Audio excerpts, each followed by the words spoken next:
안녕하세요, 최슬기입니다. 이번 시간에도 여러분들이 기다리셨던 성형외과 전문의 이영민 대표 원장님과 함께 하도록 하겠습니다. 안녕하세요. 안녕하세요. 안녕하세요. 자, 이 가슴 수술에 관한 콘텐츠를 보신 분들이라면 아마 이 영상은 필수적으로 시청하고 있지 않을까라는 생각이 드는데, 이 보형물 제거와 재수술에 관련된 얘기를 한번 나눠볼까 합니다. 자, 그러면 가슴 확대 수술을 하고 나서 이 보형물을 제거를 하거나 재수술을 해야 하는 그런 사례가 있다면 어떤 경우가 있을까요? 네, 아무래도 조금 더 무거운 주제인 것 같은데요. 사실 보형물을 이용한 가슴 확대 수술 중 가장 잘 알려진 구형구축이라는 부작용이 있습니다. 이 구형구축 잠깐 설명드리면 보형물이 몸 안에 들어오게 되면 이제 정상적으로 보형물을 둘러싼 얇은 막을 형성하게 됩니다.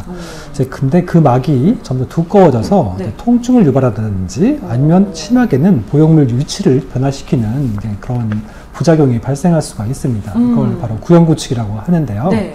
이제 첫 수술 경우 이제 수술 직후에 특별한 문제가 없었다면 사실 거의 나오지 않는 드문 부작용입니다.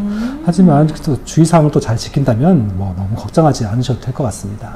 확실히 주의사항을 잘 지키는 게 이런 문제를 좀 생기지 않도록 하는 가장 첫 번째 발걸음이 아닐까라는 생각이 드는데, 자, 근데 저는 진짜 이게 궁금한 게, 이게 이 보형물을 제거하면 있다가 없으니까 많은 분들이 또 그 부분에서 슬퍼하실 것 같아요.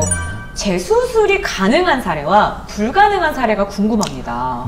일단은 첫 수술 후 6개월이 지났다면 이제 모든 재수술은 대부분 가능합니다. 하지만 제거하는 원인에 따라서 이것은 다를 수가 있습니다. 말씀드렸듯이 급성기 염증이 생겨서 제거하는 경우에는 우선 보형물 제거 후에 염증을 치료하는 방법이 먼저 우선이겠죠. 그 이후에 적절한 시기를 조율해야겠고요.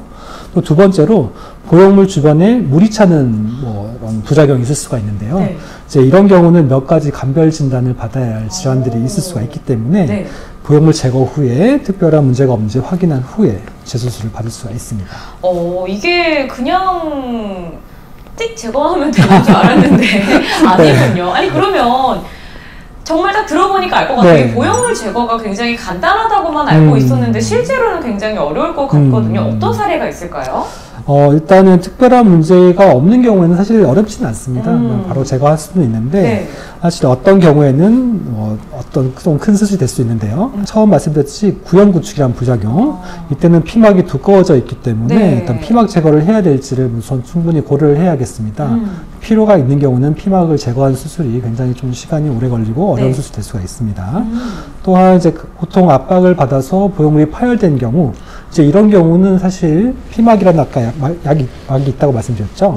보통 막 안에 있기 때문에 그 보형물이 파열됐다고 해도 어려운 수술은 아닙니다. 바로 제거할 수가 있는데, 너무 강한 압박을 받아서 그 막까지 찢어진 경우가 있습니다. 이제 이런 경우는 보형물이 파열된 실리콘이 이제 피막 밖으로 이제 나가버릴 수가 있기 때문에 이런 경우에도 실리콘을 아주 주의 있게 남지 않도록 제거해야 되기 때문에 조금 어려운 수술이 될 수가 있겠습니다. 경우에 따라 확실히 좀 어려운 수술이 될 수도 있고 그냥 간단하게 제거만 할 수도 있다, 이렇게 나눌 수 있을 것 같은데, 그러면 이 보형물을 제거하고 나서 아무래도 요 가슴이 뭔가 쪼그라들거나 처지거나 이런 것들에 대한 걱정도 있을 것 같은데 어떻게 관리하면 좋죠?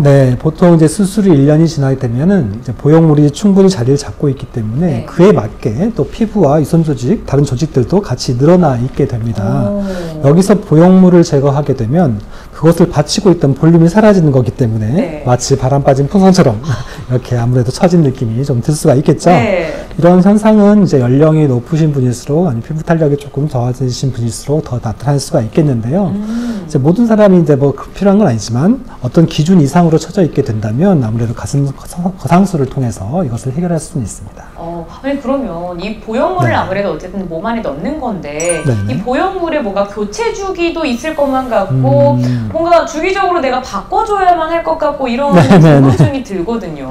일단 결론적으로 말씀드리면 이제 보형물은 특별한 문제가 없는 한 반영구적으로 사용하시는 게 맞습니다. 어디서 들어보셨을 거예요. 10년 교체설 이런 게 있는데, 사실 이것은 과거에 어떤 논문에서 시작된 말입니다. 그 논문에서는 사실 어떤 원인이 됐든 일단 가슴 재수술이 도대체 언제쯤 하는지 통계를 내봤어요. 그랬더니 약 평균 10년 정도 후에 하더라. 이제 이런 게 결론이 나왔죠. 네. 이제 굉장히 유명한 논문이 돼버렸는데 그러다 보니까 네. 이제 그 이후로 10년도에 바뀌어야 되지 않나요? 저한테 여쭤보는 분이 많으세요. 제가 보는 사실 그 이후로 사실 보형물은 내구성도 많이 발전이 됐고요. 네. 또 여러 가지 기능적인 면도 많이 보완이 됐기 때문에 굳이 꼭 아무 문제 없는데 10년마다 바꿀 필요는 없습니다. 1, 2년마다 이제 정기 검진을 하시고 또 보형물에 특별한 문제가 없으시면 이제 주기적인 교체는 필요하지 않습니다. 어쨌든 굉장히 관리가 잘 되어 있으면 굳이 꺼내서 바꿀 필요는 그렇죠. 없다. 자, 그러면 네. 이 가슴 수술을 하고 나서 흉터가 잘 남지 않기 위해서 많은 분들이 노력을 하실 것 같아요. 네, 이것도 네. 연고도 바르고 이것저것 맞습니다. 막 관리도 하실 것 같은데, 근데 보형물을 열심히 관리를 했어요. 근데 제거를 해야 되는 상황이 생긴다면 이런 경우는 다시 이 흉터를 어떻게 네, 해요? 맞습니다. 그래서 저도 많이 고민되는 문제들인데 사실 특별한 문제가 없으면 사실은 뭐 어렵더라도 대개 이전 절개 위치로 보형물을 제거하거나 교체를 합니다. 아무리 적게 흉터를 남기도록 노력한다고 하더라도 네. 당연히 하나 더 추가되는 것보다는 이전 흉터를 쓰는 게 최선이라 생각되기 때문입니다. 네. 또 게다가 이때 만약 이전 흉터가 좋지 않다면 흉터 제거술을 같이 하면서 재수술을 받을 수 있기 때문에 이런 것도 고려해 볼 수 있겠습니다. 아, 확실히 이제 새로운 흉터가 생기는 것보다는 그렇죠. 훨씬 나은 방법으로 선택을 해주신다. 이렇게 해주셨는데, 그러면 이 가슴 확대를 위해서 보형물을 넣었을 때와 제거하고 났을 때, 요 두 개 중에 회복시키는 건 어떤 게 조금 더 빠를까요? 네, 아까 말씀드렸듯이 간단하게 보형물 제거만 하는 경우에는 당연히 제거 수술의 회복 기간이 훨씬 빠르겠죠. 하지만 어떤 원인에 따라서 이제 보형물 제거뿐만 아니라 다른 피막까지도 제거해야 한다면 보형물 제거 수술이 더 회복이 느릴 수도 있습니다. 일반적으로는 가슴 보형물 넣는 수술이 조금 더 느리고요. 제거 수술이 조금 더 빠르다고 보시면 될 것 같습니다. 그러면 네. 이 보형물 제거 수술 및 재수술을 할 때의 주의사항이 있을까요? 네. 일단은 우선 수술 목적을 구체적으로 확실히 하고 받으시는 게 좋습니다. 막연히 재수술을 받으면 다 좋아질 거야. 나 저런 사람처럼 될 거야. 이런 형태로 기대감을 갖게 된다면 네. 낭패를 볼 수가 있습니다. 그렇기 때문에 보형물 교체를 한다면 어떤 면이 좋아지고 어떤 면은 뭐 좋아질 수 없는지 이런 것들 정확한 상담을 받으시고 최종 결정을 하시는 게 좋겠습니다. 그러면 이 보형물을 제거하고 나서의 네. 이제 사후 관리도 좀 궁금하거든요. 간단히 보형물을 제거하더라도 아무래도 수술 안 받는 것보다는 수술 받은 거겠죠. 그렇죠. 당연히 통증도 있고 붓기도 있고 염증의 가능성도 있습니다. 그렇기 때문에 염증을 줄이고 붓기를 줄여주는 사후 관리를 받으시면 더 빠르게 회복할 수 있으십니다. 어쨌든 이제 그 확대 수술을 하거나 네. 제거를 했을 때도 사후 관리는 굉장히 중요하다. 그러면 이 가슴 재수술을 앞두고 있는 분들을 위해서 원장님 따뜻한 한마디 해주시죠. 네, 일단 첫 수술 시에 안 좋은 경험으로 이제 불편을 감수하시는 분들이 많은 것 같습니다. 물론 재수술로 모든 불편감을 해결해 드릴 수는 없지만 어떤 경우에는 첫 수술보다 더 적은 통증으로 또 빠른 회복 기간으로 많은 부분이 해결되기도 합니다. 네. 너무 겁내지 마시고 성형외과 전문의와 상의해 보시기 바랍니다. 자, 좋습니다. 오늘도 따뜻한 한마디 해주셨는데요. 이 뒤에 또 다른 재밌는 컨텐츠가 준비되어 있으니까요. 저희 영상 꾸준히 좋아요, 구독, 알림 설정 설정까지 부탁드립니다. 부탁드려요.